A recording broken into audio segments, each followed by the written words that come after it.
Hi, John. Hey, Alex. Do you know what I hate? What's that? Zechariah Sitchin. Oh, yeah? Why is that?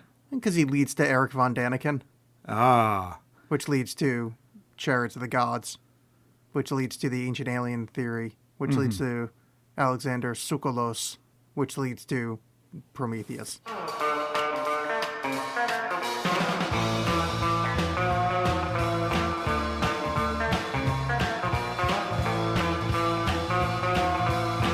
So it goes all the way back to that guy.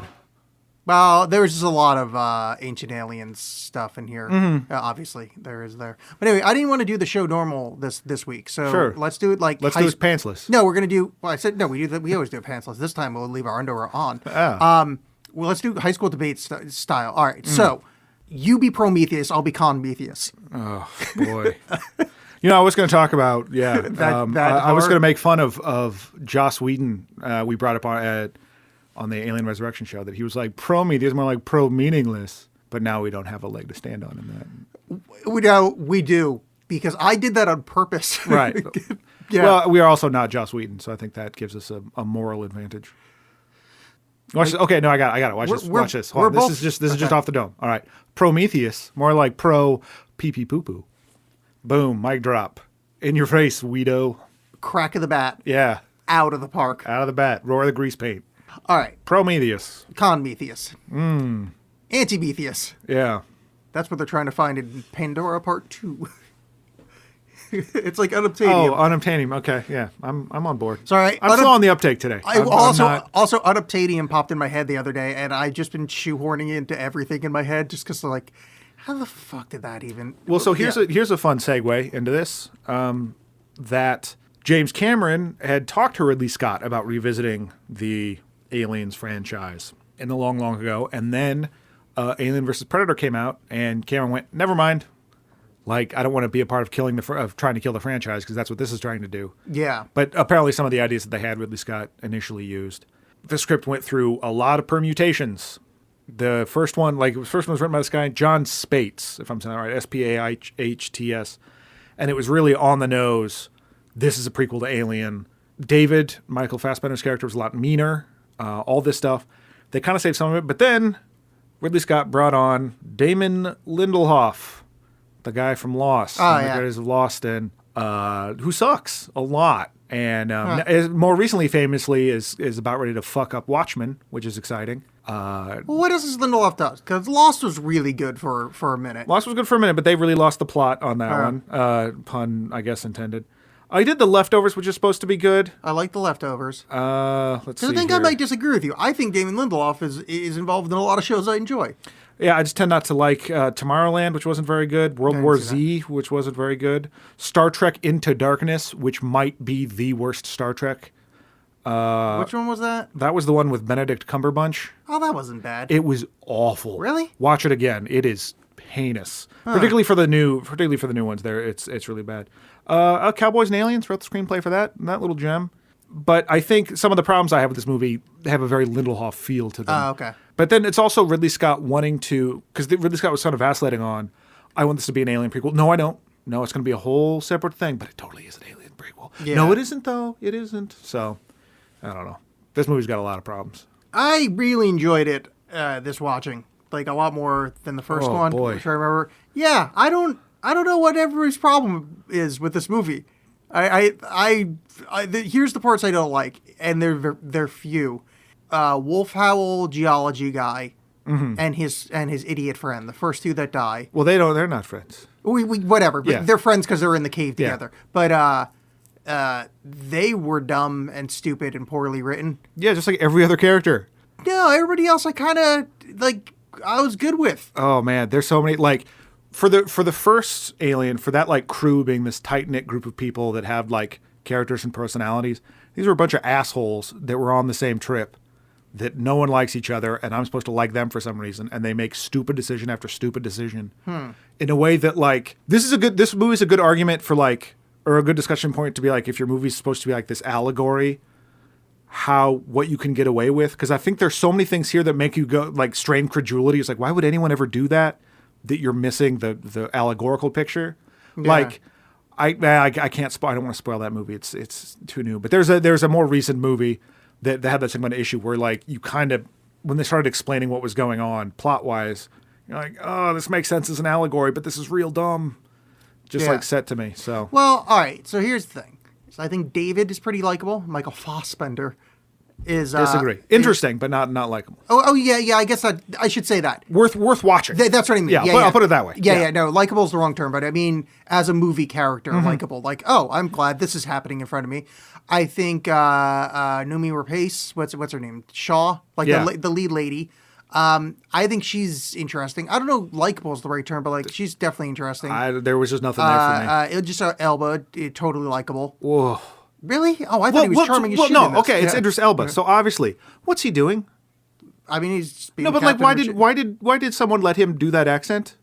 Like that's obviously a sign of Ridley Scott just not caring. Which is my thing with this whole movie is this movie has all these themes like that. That's not really interested in exploring very much. It just seems like Ridley Scott is really not interested in a lot of this stuff. It's a little plot heavy. I'll give it that. But well, I don't think I'd agree with that. I don't think it's there's not much of a plot to speak of. It's pretentious and thinks it's deep, and then it can't be bothered to put in the basic plots, the building blocks of plot to have you give a shit about what's going on or give a shit about anybody on this trip. Oh yeah, I definitely disagree with that. Like I thought, like the only kind of problem was that it was a little bit too beat by beat. Like this is the plot that's happening to tell the story instead of like allowing the kind of like I wouldn't mind there being a little more mystery to it, which I just remember people bitching about a lot. And this time watching, I'm like, this is really clear and straightforward. Like okay, good. Then you can answer some questions for me. So well, that's. I mean, maybe this time I just made guesses and just didn't like. All right, so. There's no. What's unclear?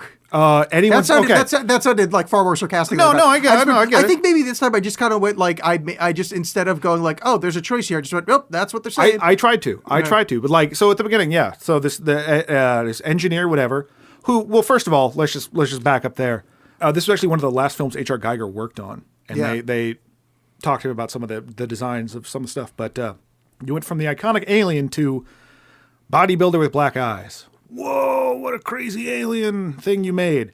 That just felt very lazy and not interesting. The engineer's designs, I didn't like. That's just a personal aesthetic thing, whatever. Yeah. But so this diaper-wearing homunculus at the front kills himself to make life. Yeah. Lovely sequence. Beautiful. Liked that idea. Not really explored for the rest of the movie, but that's fine, I guess. But I like that opening thing. And then... the motivations for anyone after that, I don't know. They're gonna go find this thing. They've managed to get a trillions of dollars ship and expedition to go out based on like we saw this cave painting and there's these 5 circles kind of look like these 5 circles. So we better go out there. That makes sense. Well, it does in that this is like the richest man on the planet and he's trying to find a way towards immortality, so he's grasping at any straws. I mean, we currently have a guy that dug a fucking tunnel under LA because he was bored. Right. I don't think like there's no that part is unquestionably that will happen at some point when someone has enough money to go like, yeah, of course. It's happening right now. They said we're gonna land on the moon because NASA's taking too long. Mm-hmm. Like this. But I think the issue I have, I guess, is everyone in this movie, and maybe this is the theme that I'm just missing. Everyone in this movie is terrible at their jobs and dumb. Like the way the 2 scientists, Noomi Rapace and the other guy, treat their discovery is kind of at odds with their wanting to do this in the first place. The other guy, I totally agree with. That's the dumb scientist trope. But I sort of forgave it because he got his justice quickly. Like it's a fair point. Like that guy is just dumb as all hell and that's horrible the dude at his job. From the Invitation. And was the original, the first shocker in Spider-Man, whatever that was, Homecoming. Oh, yeah. I was wondering why he had 2 in the pink and 1 in the stink. There it is. I was lobbing it over there. Completely. Yeah. No, he was terrible and terrible at his job. Shaw, I was fine with in the, like, I think them being excited and trying to find the shit out not forgives, but kind of informs a lot of the dumb decisions they made, like, because they were excited and trying to get the shit out. And also, and I think this is the first time I kind of, not the first time, but the thought occurred to me this time watching this is that obviously they don't know they're in a horror movie. Mm-hmm. They think they're in a spiritual epic. So like if you think like, oh, I'm in this, like, instead of we're thinking, oh, it's H.R. Giger, this is obviously something horrible's gone wrong here. They're thinking we're gonna find God. There's kind of like, you know, I don't know. I think it kind of forgives a little bit of the idiocy of like, I think I'd be pretty excited too. Oh, so you take off your helmet?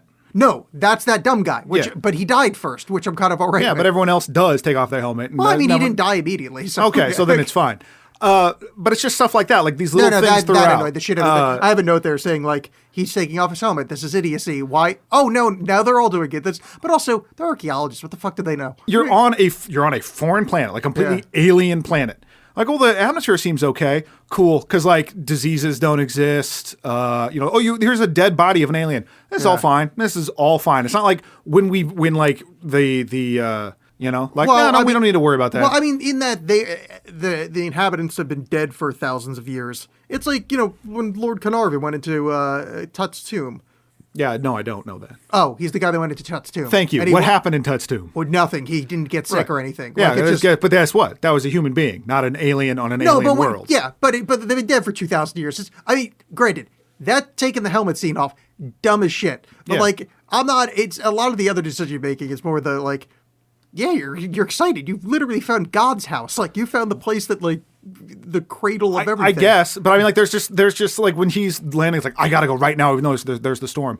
The person who earlier has had a scene where she's like, I'm pulling the strings, fuck you, is like doesn't, like, knows it's a complete risk and is dumb, but it's like, yeah, that's fine. Let's just let this happen.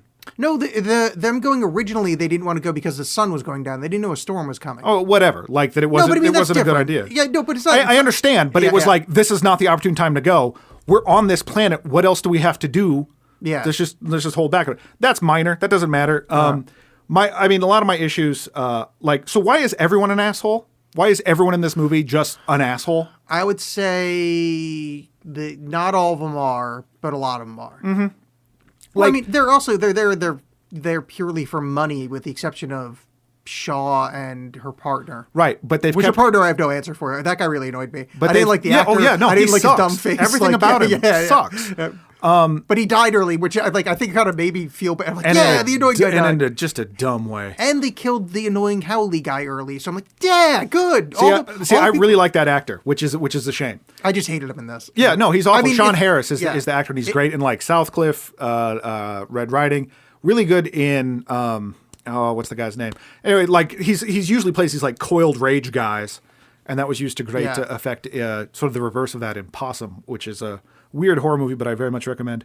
No, this plays like a lucha libre. Yeah, well, and that's another thing. So like, I'm this geologist, and I don't want to like CinemaSins this thing to death, but like, I'm a geologist. I have these floating arms. They're going to map everything. Well, let's keep going before we have the map. Okay, that's fine. I'm going to run away now and get lost, even though I'm the map making guy. Okay, if he ran away when those like ghost things showed up, that would make more sense than to be like, a dead body. Oh no. And then when he shows up later, what is that? When like his dead body comes back to attack the crew for some reason. Well, I think that he's trying to infect it. I mean, that's the early form of the virus that is, that weird snake thing. Like that's Yeah, I don't know. That didn't read as that to me. It felt like because some of it feels like it's trying to be a haunted house movie, which is fine. Yeah, like because you are going to a haunted house basically. Yeah. Well, I mean that's the original Alien. That's what it is. The original Alien is more of a slasher movie.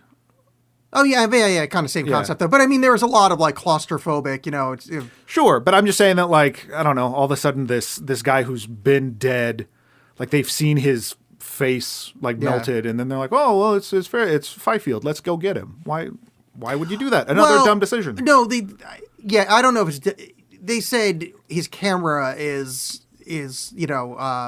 broadcasting from outside. Yeah. What the fuck is that? And again, they don't know they're in a horror movie yet. I don't think that's that.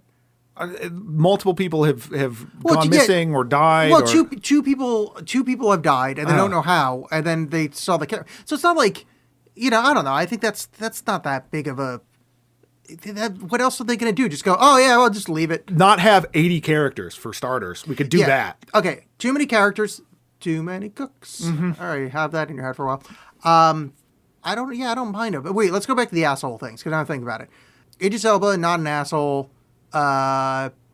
Benedict Wong. Thank you. Yeah, support Benedict Wong forever in whatever he's in. I'm like Doctor Strange's that guy. guy's great. His decision at the end was dumb, but whatever. We'll get to that. But that's an accepted Hollywood level of dumb that you can't poke at. Men dying manlily together because they have to. No, I get it. If we start pointing that out, there's no movies left. Right. He's cool. I like Noomi Rapace. I think she's fine. Yeah, everybody else. There's just nothing to her character. There's nothing to so many of these characters.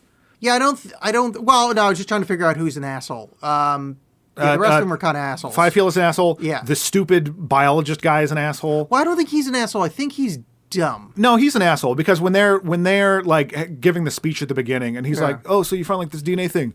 Awesome!" This sarcastic thumbs up thing or whatever the fuck he does. He's an asshole. He could have asked that question a number of different ways. Oh, yeah. I kind of thought the other guy said that. Yeah, okay, so he's an asshole. Yeah. Wayland's daughter, she's an asshole. Yeah, Vickers is an asshole. David's an asshole. I get why David's an asshole, but David's an asshole. Yeah, I don't know if David's an asshole, though. David's a force of nature. I liked him this time. I still don't. I loved him watching Lawrence of Arabia. Yeah, no, that stuff's great. Yeah. And like, I like him, I like that sequence of him, like everyone's in cryo sleep, and he's just farting around doing all the stuff. Riding the bike and doing the basketball shot. Echoes of Sigourney Weaver making that one basketball shot. Yes, absolutely. The thing that everyone loves from every Alien movie. The basketball. That's what you show up to Alien. It's the basketball shot. Like, all right, who's going to dunk this time? Because when I think of basketball movies, I think of Space Jam, then I think of the Aliens franchise. But I don't like... Because if this was a standalone, not Alien movie, this like took place in the Alien universe, but wasn't trying to directly be involved with Alien, I might not be as irritated by some of this that's what I stuff, took this as. I did not take this as a prequel to Alien. It is a... Oh, okay. So you haven't seen Covenant yet? No, but that happened after this. No, I understand that happened after this. Because Ridley Scott went, well, this failed because the fans were mad there weren't the xenomorph wasn't in it. So I added to the second one. That, to me, is not at all why this movie failed. I think because it sort of is, it's hard to not compare David to Lance Henriksen or Ian Holm as Ash, who I liked just infinitely better. Like, Michael Fassbender is amazing and handsome as hell, and it's nice to watch him do anything. But I just, like, his character is so... Because his character's motivations are so hidden in this way that, like... In this bullshit Lost way of, like, obscuring... Or J.J. Abrams, like, obscuring information is the same as giving you information. Like, his mystery box thing. Like, not telling you the story... is like telling you the story, where you're not telling a story, you're just delaying a reveal. And I don't necessarily always like that. And I feel like, particularly in the case of Wayland, that reveal was like, what? Same thing with him, like, I'm your daughter. Thematically, okay, I understand some things that sort of tie that together, but that's a very bleh reveal. Yeah, I didn't care about that enough to actually really respond to, like, okay, that could have been there or not, it doesn't matter. But I liked David's... I don't know. I liked the whole thing this time, and maybe it's because I knew what his actions were because I'd seen it before. But like, I really enjoyed it this time. Of the kind of overly pleasant to everybody's face, but it's like, nope, gonna see what this happens. Gonna put some goo in your tea. Yeah, just watch, which I mean, in terms of if his whole goal is to save Wayland. Well, that's exactly it. Yeah, he's just. Yeah. I have experiments that I needed that. Hey, I got my experiments to the planet. Now there's stuff for me to throw at them. But I mean, is he though? Is that his goal? Because he's also like, I want my parents dead. Doesn't everyone want their parents dead? I don't think they do, David. But that's fine. Yeah. Well, I mean, he's programmed by Wayland, so I think that feels like the ultimate asshole is. Yeah, that's like kind of like I don't know. I like the kind of hierarchical structure, like the top asshole just kind of ruining lives underneath him. Mm-hmm. No, the David thing, this time around, like, I liked him as the experimenter. And I also like the kind of, it feels like they know more, and it's never, like, revealed at all, but it feels like Wayland had an idea that there was something like this out there. Like, like, oh, there was, there was another Sumerian tablet that went like, yeah, these guys, not so nice. Or there's a cutscene where they're like, oh, the big tall gods that live at the 5 stars, total pricks. Yeah. Like, I don't know if that is in one of the cutscenes. Well, in one of the earlier drafts, he was after their terraforming technology, which makes a little bit more sense. Oh, okay. Yeah. And then there was also I don't think ever even filmed scene where there's references to the engineers or whatever being involved in humankind until an incident or some sort of unpleasantness, Okay. which is what made them turn on us. And in an earlier script, we crucified an engineer. Yeah. I'm glad they left that out. That's a good first draft kind of idea. Yeah. Of just like, I mean, now here's the thing. So I like the idea of meeting God and God doesn't like you or God doesn't care. Like this, that's some H.P. Lovecraft shit. Like that's the Call of Cthulhu is that the elder gods came here to seed the planet and whatever. We don't really care after that. But like them like being like, no, we're going to turn and punish you. Okay. Well, so this, I think I got it this time that I didn't get it last time. And maybe I'm reading too much into it. I think I realized this time is that they're not returning. There's no punishment here. What they did was they created a stock race, us, so they could test their weapons. So all they did was they created us and then said, all right, we're going to let them marinate for a while so there's enough of them. And then come back with this black goo and see what happens when we put it in there. I mean, that's an interesting read on it. I don't know. Because that's where they're coming back with all the vases of black goo. But then why would you bother to help facilitate their growth? But that's the idea. It's because so now you have a breeding ground. It's like No. We're talking about two different things. I'm talking about their evolution. Like I'm talking about you being the. Well, because they're fighting. Like let's say engineers are in a fight with another race that's also evolved to their level. You know, just whatever. Monkey engineers or reptile engineers, whatever. Sure, You know, okay, that. So you need to test your shit on something kind of similar thing. So what they do is they use their genetics. You know, by being a diaper baby, right, and making your genetics explode into the water, but facilitating mankind. But we don't make rats learn to read before we like give them cancer. No, but I don't think they made us. They just basically set the wheels in motion. It's kind of like they 100% made us. I mean, that's the whole opening scene. No. They didn't make us learn to read and all that shit. Like that's what the whole thing in those cave paintings are. Is them shepherding us. Like there's multiple. Yeah, no, but I think that's see, I took that as more like the metaphorical them evolving us to the point that we're viable stock to test their alien goo on. It's an interesting theory. Yeah. I think it's a reach, but I think it's certainly an interesting theory. Why are they coming back? That doesn't like I think if you take it as truth that this is a munitions factory that we're having our movie set in, a munitions dump. Well, then it makes total sense. They're like, oh, well, cool. Like we bred this herd of cows so we can test anthrax on them. Well, now that there's enough cows, let's go back with a pot of anthrax. Sure. I mean, that is at least a valid theory because they don't really tell you. They don't really tell you why the engineers are mad at. I mean, there have been all these people that have, there's tons of theorizing on the internet about that, including someone really enjoying the fact that when one pulls off David's head to hit Waylon with it, that's like this inversion of the Athena thing of like, rather than springing forth from the head, it's bashing the head of the creator. Something. It's like that. I'm glad you're trying to justify your folk literature degree, but I don't. I think it's just an alien was mad. But well, the other side of it is that, and this I think is in concordance with what I'm saying, is calling it Prometheus is Zeus realizing giving fire was a bad idea. Mm-hmm. Well, I mean, he knew it was a bad idea. That's why he got mad at Prometheus. But like the idea of like fire allowing humans to evolve and become as unto gods. Mm-hmm. It's weird when you talk about God stuff. Weird phrases like that come out. Yeah, it's so you fucking can't help but feel like an asshole. No one would ever say as unto gods in another. Oh, and I was as unto the San Diego Padres. No, you do it when you talk about Ram, the king of the ocean, the king of Aquaman. They're brought forth unto Ram. Okay, yeah, fair enough. Calling the movie Prometheus and them coming back to try to kill us in a kind of echoing of Zeus trying to destroy humankind, it does make sense. It's not like, it's not like Zeus had black goo that was going to make us explode into exoskeleton xenomorphs. No, but here's an interesting theory that I was reading today, and apologies, I can't remember who was positing this. Their idea was that basically the black goo that is the caviar that the guy eats at the beginning of the movie, the diaper baby. Yeah. It reacts to things. So when the engineer takes it and is doing so in this Zen sort of selfless, I'm here to create life thing, it does so. And like, it's all good. But like when the humans go into the chamber and all that black goo stuff is there, it makes awful things. So it's like, it is the goo in and of itself is both sort of life and death. I think that's a fun theory, but I don't think that bears out in the film. Yeah, again, like... Because then who are the engineers running away from in that hollow clip? Yeah, don't know. I mean, there's so much stuff about the alien stuff that doesn't make any sense. Like here's what I think happened. They are munitions dump. A flower pot full of goo fell over. Mm-hmm. One of the engineers got infected and turned into a xenomorph or something very similar to one. And that's the hollow clip of them running away from it because they're like, oh, fuck, one's loose. 2,000 years later. So I think that black goo is prohibitively, like, it's probably bad. Yeah, no, That's what happened there. That's why they're all dead. dead. There's a pile of dead bodies. Yeah, and there's one guy that was left alive in stasis. He wakes back up and goes, okay, now, let's keep the mission going. Yeah. But obviously they're assholes too, because he's, kills. Totally, but I mean, we don't know what their things. We don't know what David said to him, which is again like David's.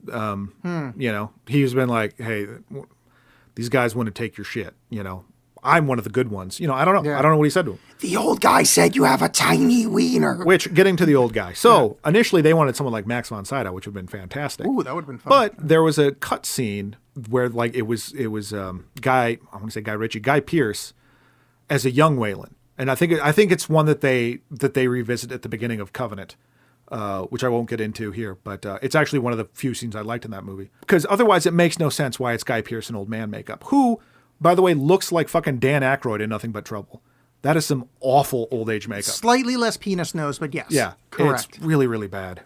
Oh, I don't think it's really, really bad. It's not awful. It's not great, but I think the veins in the head actually look pretty good. I think it looks. I think his acting is bad. His voice acting is not good. Yeah. Because he does not sound old at all. Nope. And he doesn't portray age well, like physicality wise. Yeah. Particularly later when it's revealed that he's on the ship and he's supposed to be barely functioning. He's fine. Like he's got a really strong voice. So not well acted. Yeah. Which I guess in that context of like spying on your people or whatever, the whole David puts on a visor and can get into your dreams thing. Oh, I thought was so stupid. I love it. Like, because first of all, it's just clumsy exposition for this character and what she believes, I guess. But it's also like, man, like the other night I had a dream about a spinning V-neck guitar over a background of water. What is that supposed to tell you? That you rock? I guess. He's like, this guy's too cool. I will leave him alone. You know what I mean? Like, you just happen to come on like that dream. It's like, and who knows if any of that stuff actually happened? Yeah, no, but I fucking adore him just bored looking at people's dreams. That's the way he spends the however many years it takes them to get there. Like, oh, I love that shit. It's so fun. Like, that is almost like Star Wars to me. Like, it's just this dirty, grimy ship, and then you got like, I'm gonna put on my dream helmet. Like, this just because like like the original Star Wars is just weird as fuck. But I mean, I guess that's something too that I don't like. Like, I liked the ship in the first Aliens. I like that lived-in world, and this felt much more sort of just sci-fi ship, which I didn't mind. Like it's fine, but just I like a more dirty-ass ship. But I liked all the landings. Stuff that looks like a dime store sci-fi novel. I'm on board with that. Like just the way the bridge looked from the outside. Yeah. Well, I love it. Just the giant windows and what's his face standing there trying to talk in a southern accent, I guess. Idris Elba. Yeah. His accent was not good, but I didn't mind it because we're in space. If this were taking place in Tennessee or something, I'd be like, oh, that's fucking abhorrent. But like, it is technically the future. We're in space. I'm not going to overly criticize his shitty fucking southern accent. Okay. Like, it's because it's out of context. Who the fuck? Maybe his mom was from Memphis and he was raised in London. You don't know. His mom was raised with a mouthful of marbles. It was a weird choice, and also it was odd to hear him talk to Noomi Rapace, who is basically doing a phonetic read of a British accent. Yeah, and he's a British person, so it's like, why don't you just let it? It's like a Highlander all over again.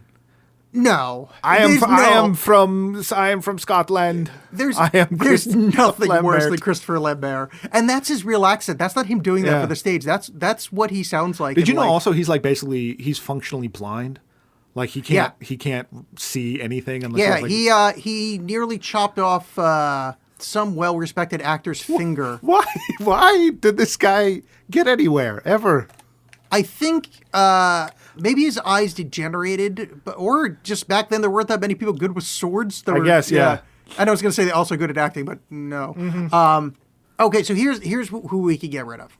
Most of the crew, Yes. and Charlize Theron, who serves no purpose. Okay, other than to remind you of all, like, the part where she and Idris Elba casually bang, that, like, Yeah. why didn't they just crash land the ship and make the like, a race of the most beautiful people imaginable? Yeah, that would have been a great, not a great ending, but like I wouldn't mind if that was the end. Where Yeah. like this is our new Eden, let's repopulate it with. I mean, yeah, literally Just like, the the best most- examples yeah. of humanity can provide because yeah. they were both. I don't know if you noticed this. They're both very attractive people. Yeah, I mean, if somehow you get Michael Fassbender in there, just, everyone is just handsome and beautiful and...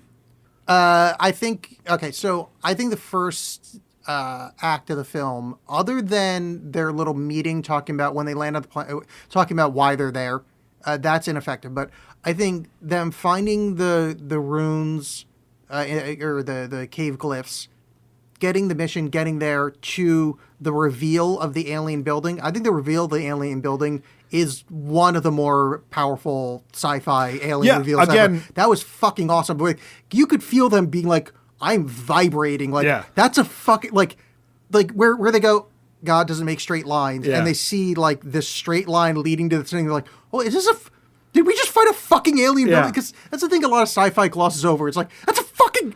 The joy of discovery. Fucking aliens built that. Like, Yeah. that's like, it's, because we usually find sci-fi universes where it's established. Like, hey, this is my Chewbacca friend. Like, no, this is like, holy fuck, like, not humans made that fucking thing I'm looking at. And the way they built it, like, the way they established it, I thought it was beautiful. And also that they didn't give away that it was a building immediately. Yeah. There's a bit of,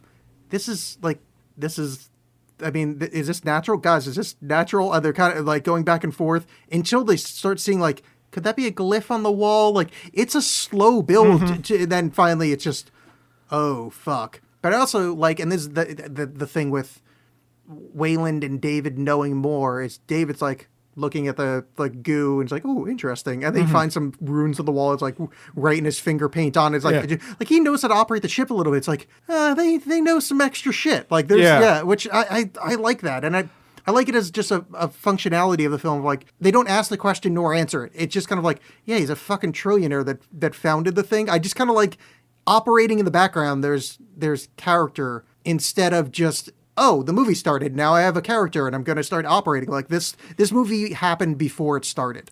Sure, yeah. Which doesn't happen a lot of It has backstory? No, but crazy. But a lot of movies don't. A lot of movies feel like... Fair enough. Yeah, a lot of movies, it feels like the characters came to existence just... Like, most of the characters in this feel like they came into existence just for this movie.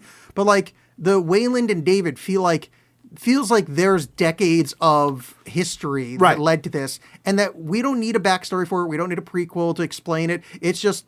Yeah, the rich guy probably knows more than he's letting on. I think that's efficient in its telling. And I don't know. It's rare to have that sort of thing happen in a movie.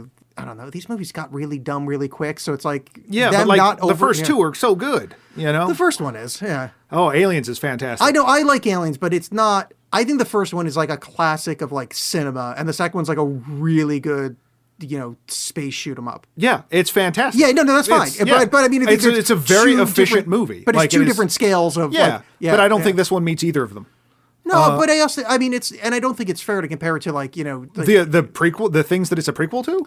No, I mean, just to like the classics of, cinema. Yeah, it's kind of a tough bar. By the same director of the first one. It's unfair to... Well, I mean... What are you talking about? Because it came out X number of years later, but just watching it in a vacuum, it's just, I don't know, you don't need those movies for this movie to operate. Like, this movie stands by itself. Like, if this was called... actually it was just called Prometheus. If you didn't know Alien existed and never saw it, this movie works fine. You don't need those movies for this to operate. And I try to hold this just as on its own as a piece of art. But it's so tied to the other ones though, like not just in I mean, not it's plot stuff, but like a lot of the themes are kind of the same. But I think they're watered down in this one. Like some of the whole like life, death being one thing. I don't think did this as well. But I think that's absurd to like not be able to hold it in comparison to Ridley Scott's other movies. No, well, I mean, I'm just saying, like, as a piece of art, you can hold it up by itself. It's not like it needs to operate within the But you Scottiverse. cannot escape those comparisons because it is a direct prequel. Yeah. It is. There's no escaping that because he decided he was fighting against that. He was maybe it isn't, but he decided to. So, but it doesn't, like, if those movies never existed, this movie still works. It's like the Star Wars prequels; those don't work unless the original Star Wars movies happen. They don't make any sense. Like none of the Force is explained. Nothing. None of those movies make sense unless those first 3 movies exist. Okay. If there was never an Alien movie or Alien versus Predator, Predator versus Alien, or Chucky versus Predator versus Alien versus Freddy versus Jason, versus Ash versus Evil Dead, this movie operates 100% as efficiently and as well as if those other movies didn't exist. I know that you can't separate them, but I'm trying to view it as much separate from the other entities because it does stand by itself. This doesn't need the other movies to operate. No, it doesn't. I mean, it needs a lot to operate, like good, that it doesn't have. Not just those movies. Why have Waylon be on this trip? That really amounted to nothing. That was unnecessary. Yeah. Him. Why does Meredith Vickers being his daughters? Why does that matter? There's all these things that, like, it seems like they're trying to put something there. Yeah. And there's nothing there. Like, none of these themes you explore. There's like, oh yeah, the creations that creators that aren't fans fond of their creation. Yeah, that's just, look, we'll just line up these examples around each other. We're not going to try to say anything about it. Yeah. I thought that was a huge failing of the movie. It's trying to be all ponderous, and it's not. It's philosophy 101 stuff. I guess I didn't take it as trying to be ponderous. It read to me like... It's about meeting your maker. Like, that's the thing. No, I know, but it reads more like that's the backdrop to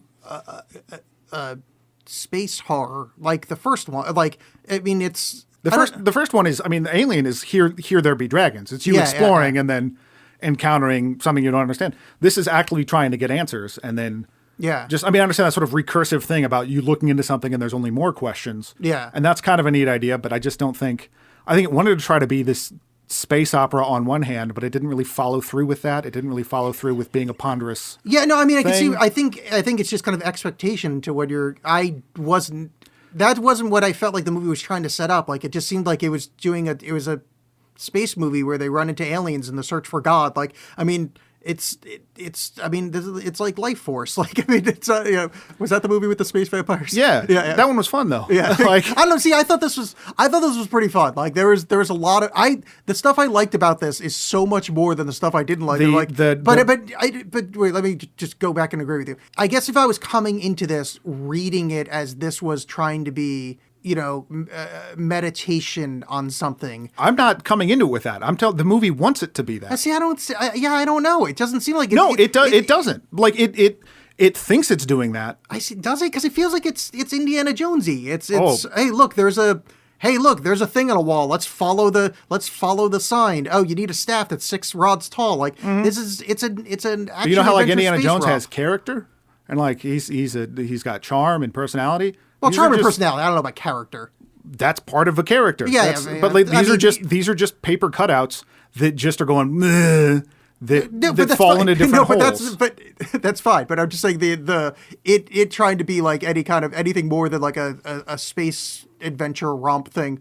I think it starts off like anything that starts off with an archaeology scene that leads to the next clue. In my head, that doesn't make me go, oh, now this is gonna be a philosophical thing. It's it is. It's almost like those people that overthought the Matrix was like, no, it's a fucking shoot 'em up. Like, I get there's behind it, there's some philosophical questions, but it's like, no. I mean, if I thought the Matrix was a philosophy movie, that movie's garbage on toast. But I guess I'm trying to give it, but I mean, I guess that's where I'm agreeing with you, where it's like, if I read this movie as it attempting philosophy, then yeah, it's not nearly as good as I think it is. Yeah, but I guess maybe I'm thinking it does that because the plot elements of it aren't good. Like, I'm not interested in anything that's happening because I don't like any of these characters. Whatever they're doing, I don't care about. Like, there's there's a billion of them. So like the guy that's like has a gun and she's like, don't bring guns. He's like, okay. And then you never see him again. Yeah. No, there's far too many characters. There's no denying it. I don't really understand the thinking behind that. But just, even in the exploration stuff, there's just a lot of just like already in that first section where like the guy, Fifield and the other guy run away because of that You're not wrong, but it's amazing how quick that happened because you don't really know the characters yet by the time that happens. So it's just odd that you hate them already. Yeah, because they've given me nothing. Like everyone's an asshole to each other. Yeah. What time I have spent with them is them just being shitty to one another. Yeah. And not in an interesting way. And now let me pitch this to you. What would happen if Fifield and other guy, one of them's played by Yaphet Kotto? Much better. Okay. Yeah, they brought some humanity to it. Okay. And then when the other guy is like, I'm a biologist, but I'm going to just try to cozy up to this snake. That felt real stupid. You know, I thought about that this time, and it actually occurs to me that as dumb as it is, I think that's actually the most realistic thing in the thing. Because think about every biology show you watch on TV, like Steve Irwin, where it's like, and that worked out great for him. Well, to be fair, he got killed by something that's never killed another human in the history of ever. But still, that asshole's like holding his kid out in front of a crocodile while juggling snakes. Yeah. Biologists are fucking idiots. Sure, but like he knows he's been around a crocodile. No, I know. But it was just one of those like, that would do the shit out of me the first time I watched this movie. But then it's like, it just reminded me of like, wait a second. Every biologist I've ever seen on TV is exactly like this. They're just like, oh, look at that sweet little girl. I'm going to approach it. It's like, no, I'm going to have non-threatening. It's like, no, that's a space monster. Yeah. I mean, again, that's nothing. You're like, this is un-alien. This is a completely alien thing. You have no idea what this is based on. And again, like, if the whole thing is that because everyone is dumb and bad at their jobs, this would make total sense. Well, and I think those two were meant to be high. Based on what? Well, the guy's smoking in his suit, and he goes, is that tobacco? It's like, yeah, tobacco. And then after that scene, the other guy's acting dumb too. I think they both got high. I think he was smoking tobacco in his suit. No, because he laughed about it and he goes, yeah, tobacco. Yeah, because how dumb is that you have tobacco in your spacesuit? No. I think the wink is it's not tobacco. We're just going to disagree on that because that's asinine. Because his response was, yeah, tobacco. Like his response is like, yeah, I'm smoking tobacco. No. I took it as a wink, like it was a Scooby-Doo thing. Because then the next scene, that other guy's acting like an asshole too. And it's like, oh, are they the high guys? Because also they're like, I mean, if the idea is in a movie I'm defending, I'm comparing to Scooby-Doo, so I do understand. That's fair enough. But it also leads into my thing of like, oh, cool, you did a terrible job of explaining that. You went for being opaque versus telling a story, and I think there's a way to do that. Obviously, like I don't need all my questions answered about why everything's doing, but I think there's so many things that you're just I don't care about the plot. Those two I need like out of the movie, and I think it gets exponentially better because they're. But again, coming into it, it's like, and I think it's the thing with there being a lot of characters, like, oh, cool, cannon fodder. Because I'm, coming into it, it's like, oh, this is going to be like a space horror. But it's also like the fact that they get lost. No, that's that is a circle. Yeah. It's like you entered into a circle. No, it was like a helix. I showed it later. That but I mean, like, it's just come on. Okay, speaking of that, let's talk about idiocy in this. All right, now you and I, we're not like the most like fit athletic people that's ever existed, but let's say, for instance, John, behind us, there is a circle falling, rolling behind us, rolling towards us. That I will defend. What, running left? No, like just panicking and being an idiot. Okay.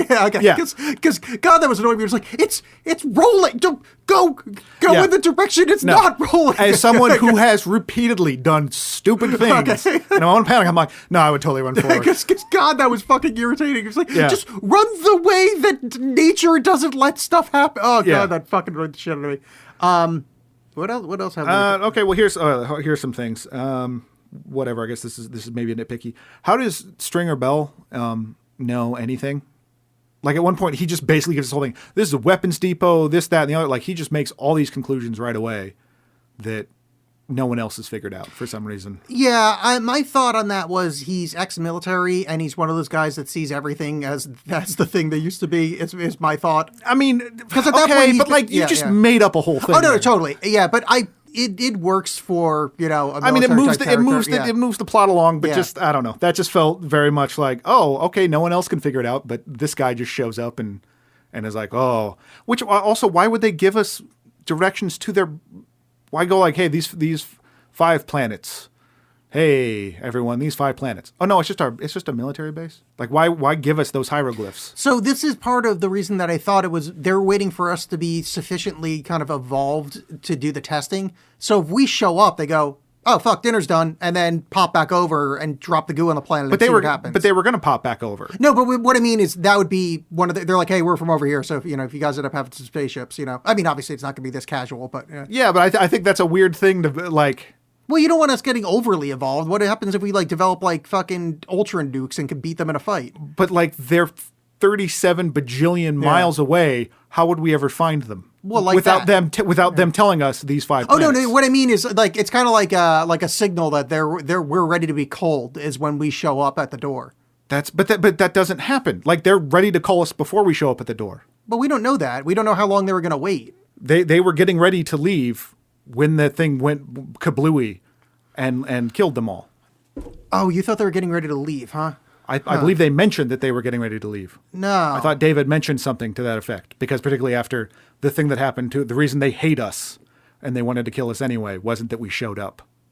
No, I didn't think that it was because we showed up. I thought it was more like that was their plan, was to come back, but I didn't think of it as like the action hologram sequence of them running to the door. I didn't think that was part of the leaving sequence. I thought shit went wrong. No, shit went wrong, but I think I think they were preparing to come back and get us. I mean, this was it seems weird to have a fully staffed automated base just in case we show up.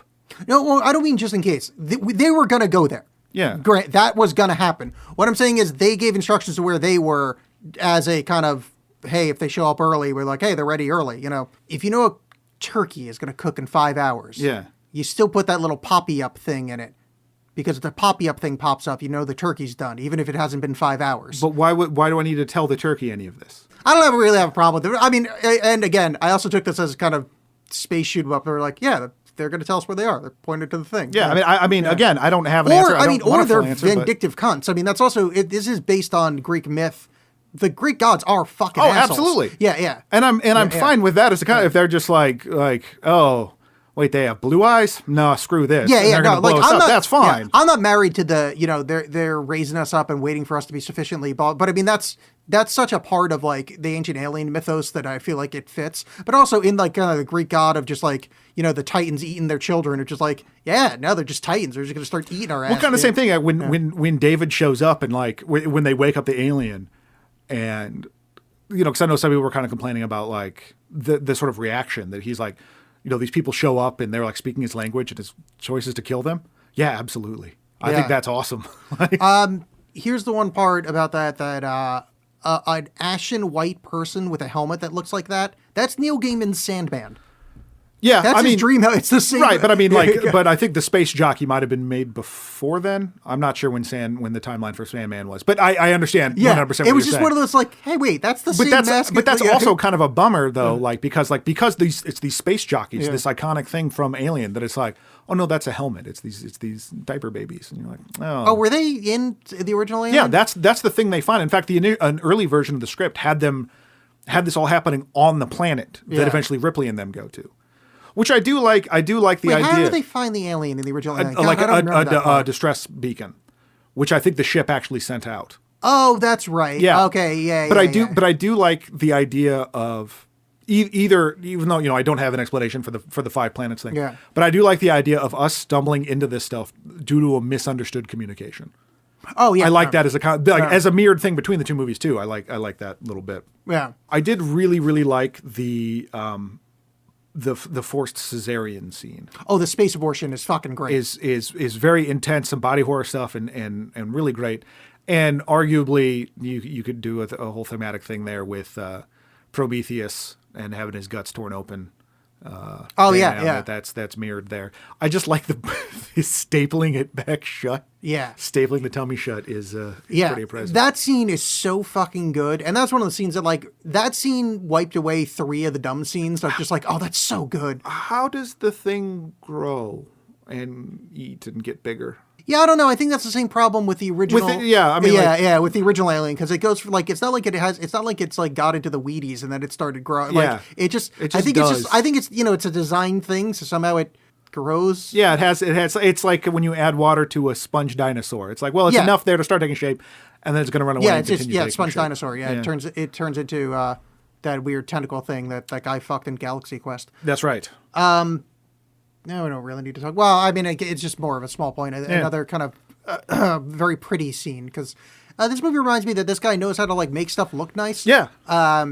Where David activates the kind of navigation system, and it's this big swelling orchestral thing. Yeah. And there's all these planets. Like, it's pretty fucking cool. Like, I mean, there's nothing like it doesn't need to be there. It's just total eye candy. It was cool. Yeah. Like I've played a JRPG before, so I've seen that. But However, I haven't. So this is oh, reasonably sorry, new to me. I'm cool. Yeah. But the flute, what was that?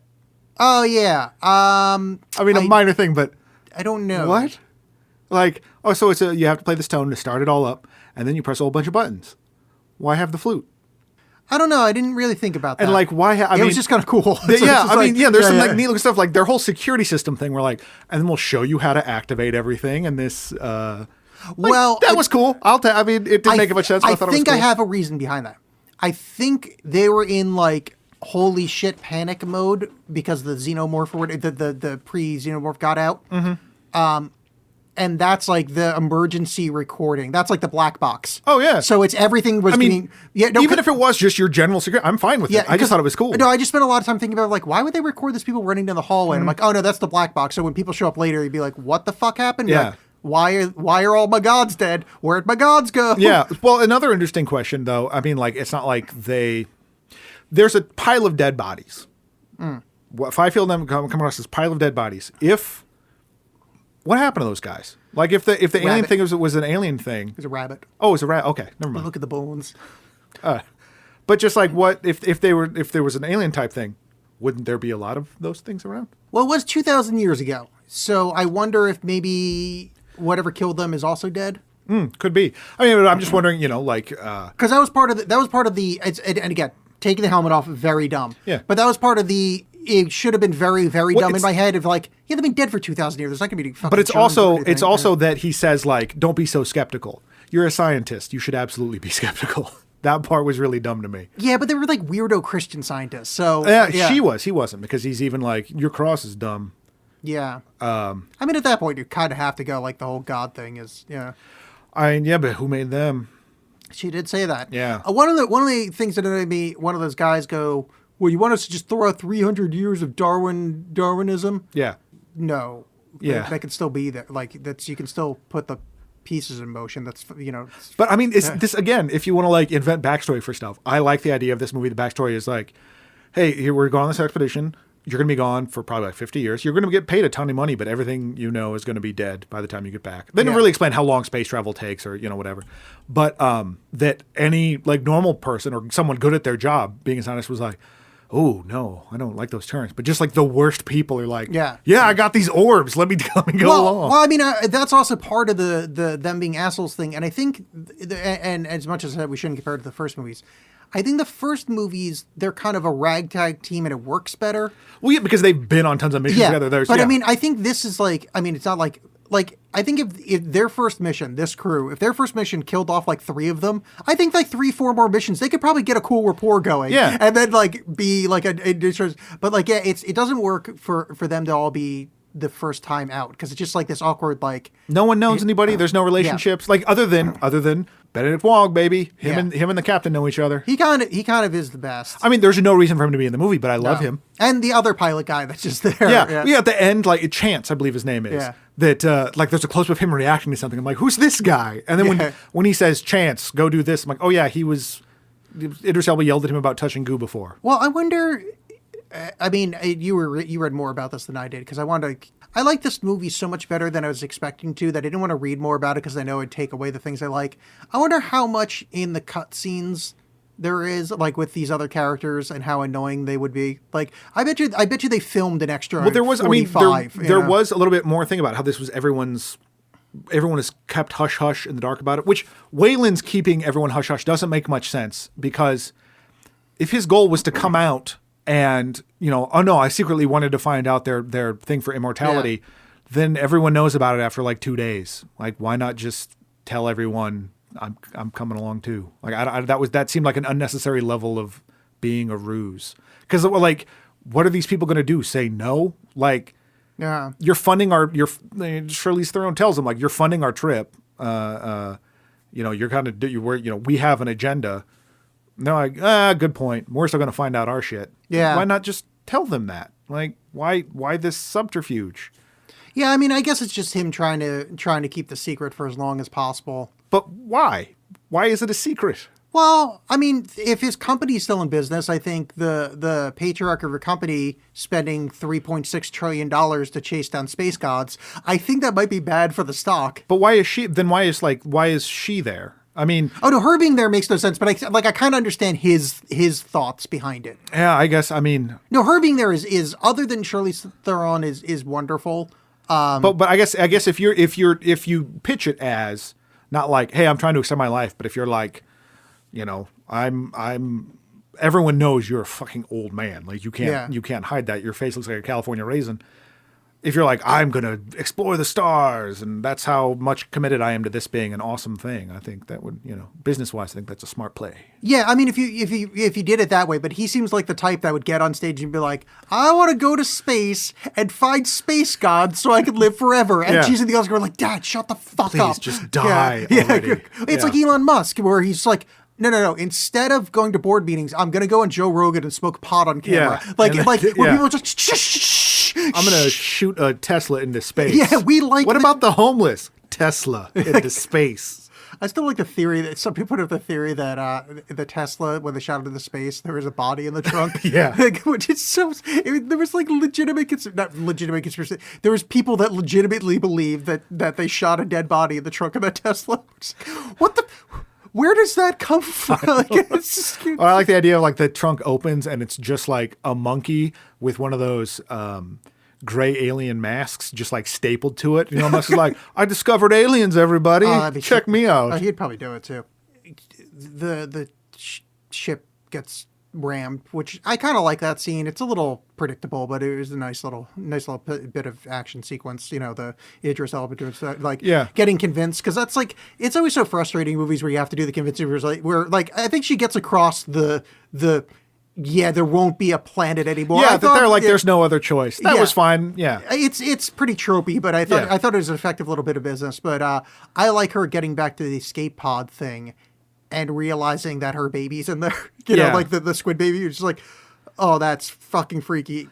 And it makes, I guess it makes sense because, well, no, because David's already kind of screwed her over. I don't know. Well, I think I know that she's like, I want answers, which at this point I'd be like, I don't, because you don't like us. What are they going to tell you when you get there? They're going to try to kill you. Well, but here's the thing, though, and this is not a legitimate argument, but like, oh, great. What if, I mean, because let's face it, I've been open on the show that I don't support the military. What if they're the military? So they go to the planet and there's just a whole bunch of rad, giant white guys that are just like, getting high and they're great philosophy, wonderful jazz music. Right. They have the best coffee. Mm-hmm. Like, I mean, they live on this like wonderful, like the entire planet is like a beautiful LA day. Like, it is just like this lovely place. And it's just like, no, yeah, that's the military meathead assholes. Come. Yeah, good point. Yeah. Wait, we made you? Holy fuck. Guys, we made them. Which I think that's one thing to take away from this movie is don't be a dick to robots. Yeah. Because I mean, and this is the second movie in a row with Blade Runner or whatever, where people are just like, I mean, I understand the uncanny valley and all that, but people are just mean to robots. Oh, and this, another one, dead on says you don't have a soul in this movie. Two movies in a row saying a robot doesn't have a soul. I liked, and I think this is a smarter way to end the film than would have been done in a lot of other movies.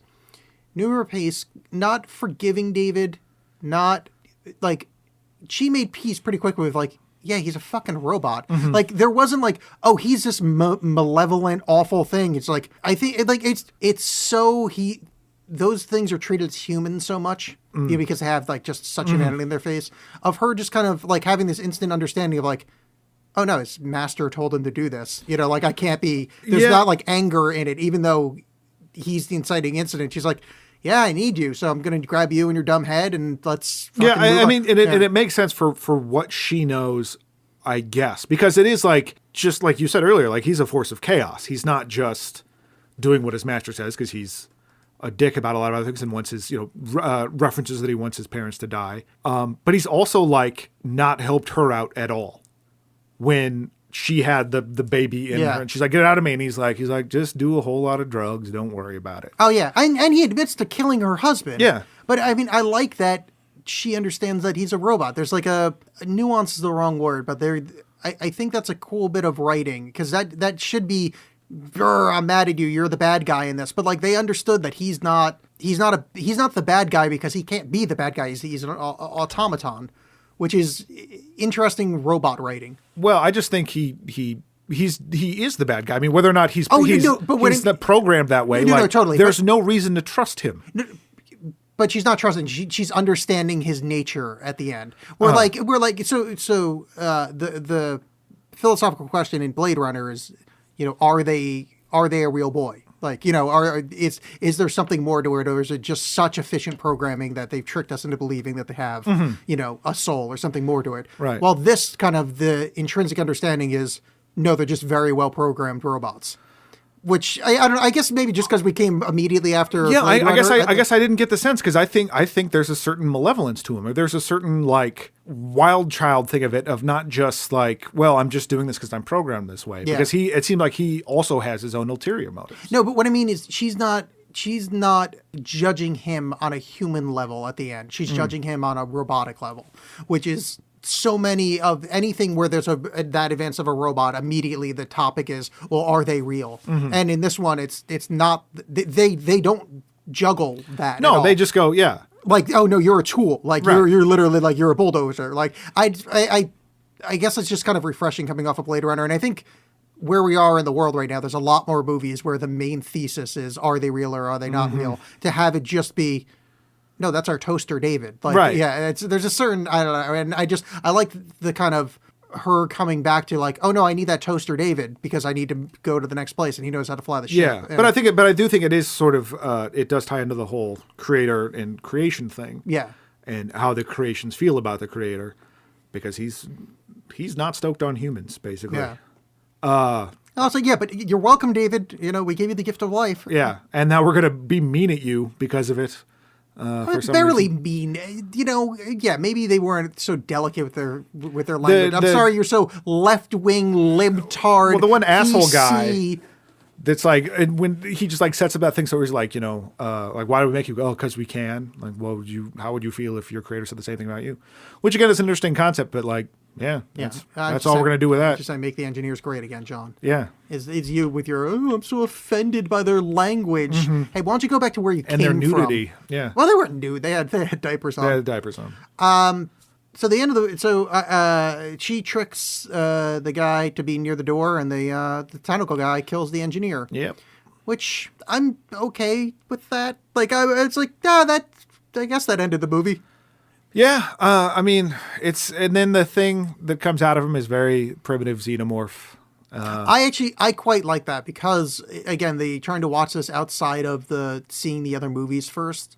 It's not like a wink. I mean, it is, but it doesn't need to be. Like, again, just going back to any prequel is always so dependent on where it came from. Yeah, why is the thing like, okay, it's a snake that gets into you, that gestates and becomes this squid thing, that then gets into you and gestates and becomes this other thing. Well, okay, so I haven't played much Pokemon, but this doesn't make much sense to me. Well, I mean, it didn't make sense in the original movies either. I mean, no, that where it's like, here's this thing that makes this face hugger comes out of an egg. Yeah. Plants this thing into you, and then that makes this alien thing. Well, I think that's a 2-stage process. Well, I think it's the same thing, except the first time it's into a human, and that makes a weird. Much like an Alien 3, how it was like the dog alien. Because it comes out of a dog and it runs on all fours a lot more and stuff like that. So it's more like where the alien comes from versus. That's what I took it at. So I think that's fair. I think the idea was when it gets into an engineer who is like top tier evolutionary thing. Yeah. You get the holy fuck. I feel like we need to do an Alien Covenant because this will either undo or confirm that statement. I mean, here's the thing about it. I don't care about Alien as much as you do. So, my issues with this movie don't stem from it being Alien. No, what I mean is I don't give a shit about whether they turn into xenomorphs. It's just I don't I'm good at the end of this movie. I don't need another one of these. I'd be vaguely interested in a movie that explores the engineers a little bit more, like what their planet's like, but I mean, not enough to. I mean, I'm good. I don't really even need after Alien. I don't really. I like the later Aliens, but it's just That first one was really good, but it's kind of like Terminator, where it's like that second one's really good. It's not a good piece of cinema, but man, it's fun to watch. The second one's great. Yeah, no, it's fun to watch. That first one's like, oh, this is like a kind of a classic and like low budge sci-fi creating of a thing. I think Terminator 2 holds up to this day. Oh no, totally. But it's like a different kind of spectrum where it's one of those like, yeah, I'm kind of good, and then the same kind of diminishing returns with the Terminator as with Aliens.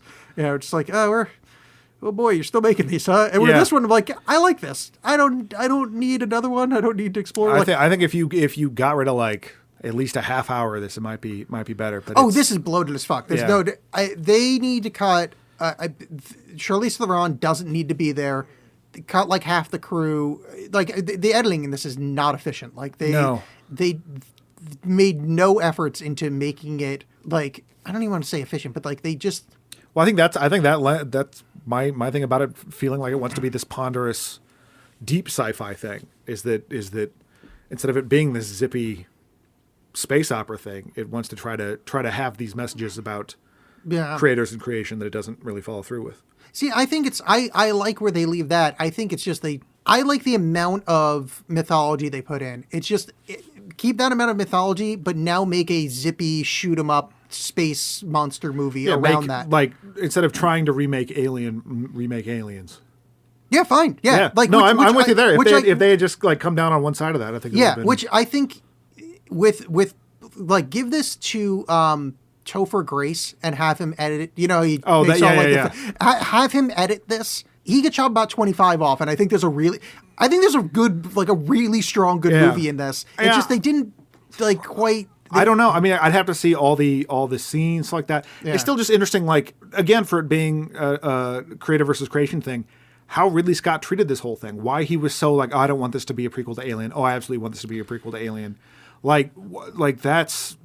I think the movie is hurt by that. I think if they had just, like, gone with it and rather than just, like, keep trying to tinker with that idea and not gone through 8 different rewrites. I think here's what... I think it works as both a prequel to Alien and not, because this plot can happen and have no effect on the first movie Alien. Absolutely, yeah. Yeah, which is, I kind of like it. So it's like this is a movie in the Alien verse where this is sort of how xenomorphs can happen, but on a different planet, a slightly different form of facehugger gets into a slightly different engineer. That's where the xenomorphs came from. Blah blah blah. Done. So this movie doesn't need to be connected directly, but it's in the same universe. Yeah, which is the way I was reading it. So it's like I'm fine. There's another aspect to this where and it'll never happen, but going into the kind of engineer world where the engineers aren't the creators. That they're well, I mean, she even brings that up. Well, who created them? No, but beyond that, I mean, like the engineers are more like David. Oh, sure. So like if we went to their planet, like you would see like engineers but with long hair and like much like our stuff, but like they genetically made these but it's all on their ships. They're watching Powder and they're like, yeah, I mean as one does. When they watch Powder. Didn't you take anthropology? I think we covered all the pertinent stuff. That's it. Prometheus, no thank you. All right, so that was Prometheus. And we've been, the last couple of weeks, been doing some more sort of heady sci-fi stuff, both actually in the Ridley Scott-verse, but I think we need to get away from that. And but still maybe get into answering some tough questions. And we're going to do so by watching No Holds Barred with Hulk Hogan.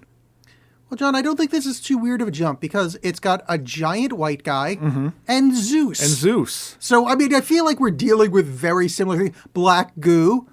Dookie. I mean, I feel like... It's a prequel to The Fifth Element. This is how he got to be president. Yes. I think it's a sequel to Fifth Element and a sequel to Prometheus. Never before has someone figured this out. Yeah, and we're going to investigate that further when we struggle to talk about No Holds Barred. Yeah, starring the great Terry Bollea. So Hulk Hogan. He's a real American. Fight for the rights of every man. Every man, right? Yeah. Okay, good. He fights for what's right. Fight for your life. Yeah. Okay. Guys only. But so leave a review Yeah, about No Holds Barred. Before we talk about No Holds Barred next week, make sure to leave a nice review on iTunes or wherever you listen to this. Before we deliberately tank yeah, the exactly. show. So before this goes bad, could you just, while you still have whatever good graces are left, leave a nice review and share, rate, review, all that stuff. And I'm going to try, just on a personal note, next week, by the time this comes out, I think it's that weekend, I'm going to be trying my first century bike ride where I ride 100 miles in one day, and that's probably going to kill me. So send me some positive vibes. Yes, positive vibes to John. Only. Heart reacts only. Resquiat in Pacem. Yep. All right, see you next time. Bye, everybody. Bye.